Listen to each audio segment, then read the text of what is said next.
New York Knicks have just went and lost. They have just lost their first playoff series this year, and they lost in Game 7 to the eventual Eastern Conference finalists, obviously, Indiana Pacers. So they were hurt.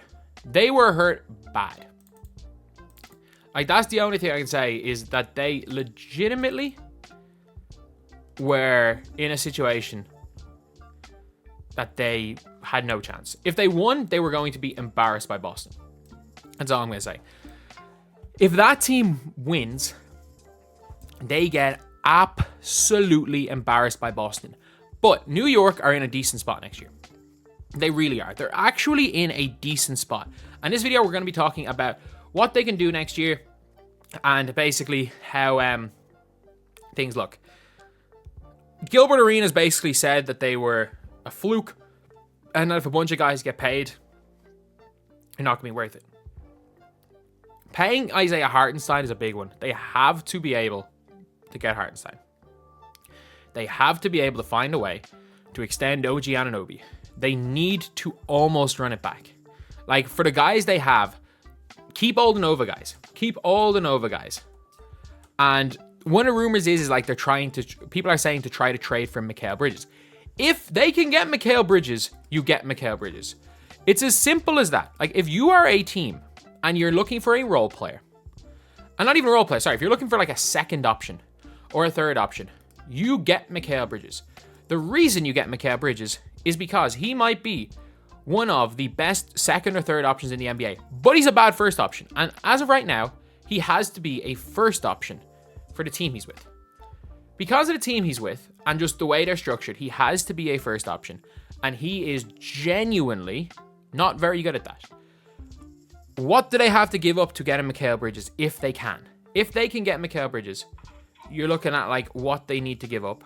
And what they need to give up likely is they'll probably need to give up Randle and a bunch of picks. If you can do that with some of the picks, especially if it's your own, because you're going to be good with the picks you have. If you can give up Randle and a bunch of picks for Mikal Bridges, you do it. You do it in a heartbeat. I'm sorry, like, there's no ifs, ands, or buts about it. You make that trade. You make that trade.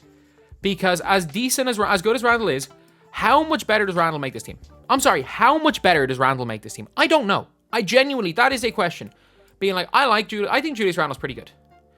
Like, I'm probably as big a Julius Randle fan as most people. Like, I was a fan of him back in the day. I was a fan of him when when people were talking about him being the main signing when they didn't get KD and Kyrie. I was like, that's not bad. Like, you could do worse. You could genuinely do worse. But I don't see how he fits with Jalen Brunson. The team doesn't drop without him.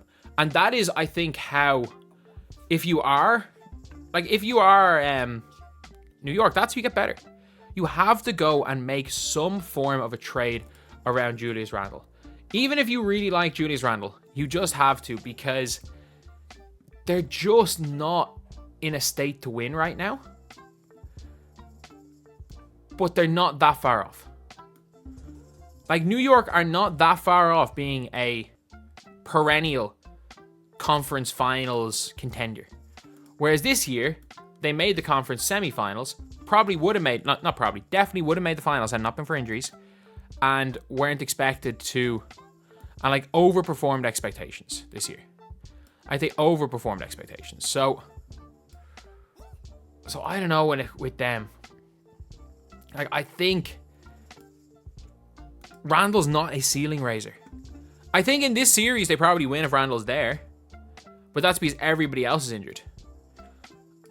But you've got to try run it back. Like, Isaiah Hartenstein is the best backup center in the entire NBA. He's the best backup center. I know he started, but like when Mitchell Robinson's there, you never know. Could he take Mitchell Robinson's starting spot for good? Maybe. That is the level of player that Isaiah Hartenstein is. Other than him throwing the ball to Indiana a few times yesterday. But then Mitchell Robinson's back. Like, New York Knicks have everything. They got toughness, they got defense, they got depth, they got their star in Jalen Brunson with a team that suits them. They've got a bunch of guys that played together in Nova who like each other and play well together, which is, they have everything. They have absolutely everything. It's just they don't quite have the firepower to do it. Like, you can have the perfectly constructed team, but if you don't have the firepower, you're going to struggle. Whereas if you have the firepower and a good constructed team and a bunch of guys that are high IQ and a bunch of guys that like playing with each other, you're going to be really good. So that's it when it comes to the New York Knicks. I think they are so close to being elite.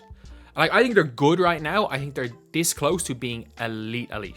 And that is just one of the things where if you are New York Knicks, you have to look into that. It's like, do you want a ceiling of where you are this year?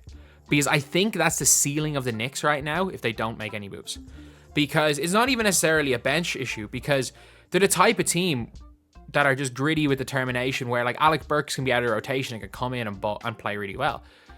You've got Juice McBride. They're almost like they're a little bit in a way like a Miami Heat, where you just find guys that, because they're able to fit a role and they're tough and they work hard, that are going to outperform their talent level. And I think the Knicks are going to keep finding those guys off the bench, but it's just getting that one extra player in their starting five, because divincenzo is a really good starter.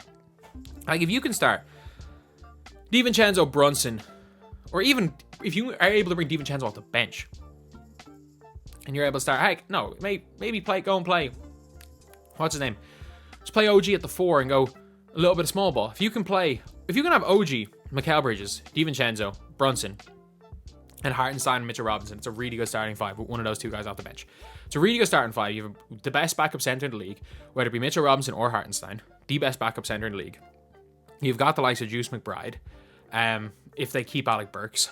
If Bojan, I'm not sure the contract situation with Bojan, but if they're able to get these guys, they're going to be elite. They're going to be absolutely elite. It's just when we look at play styles and fit, when Randle's on the floor, as great as Brunson is when Randle's on the floor, he's much better when Randle's off. They run much better with Brunson as the guy and having a bunch of secondary scorers like DiVincenzo, like when OG's healthy. A bunch of guys that will chip in, like high level role players surrounding Jalen Brunson. They look better doing that than they look with the two stars and surrounded by role players taking shots away, because DiVincenzo looked unbelievable in these playoffs. But yeah, if they're going to trade Randle, I think they should trade him rather than for a second. They should do whatever they can to get Mikal Bridges. Again, bring the band back together for Villanova, because that is something that's clearly worked so far, and it's something that I think will continue to work for New York. I think it's something that, like, Tibbs is a great coach. Tibbs is an absolutely brilliant coach, and I think that it is something that they have the potential to be able to continue and build on. So anyway, that is the video. Let me know what you guys think the New York Knicks should do. Thank you guys for watching. Please like, comment, and subscribe.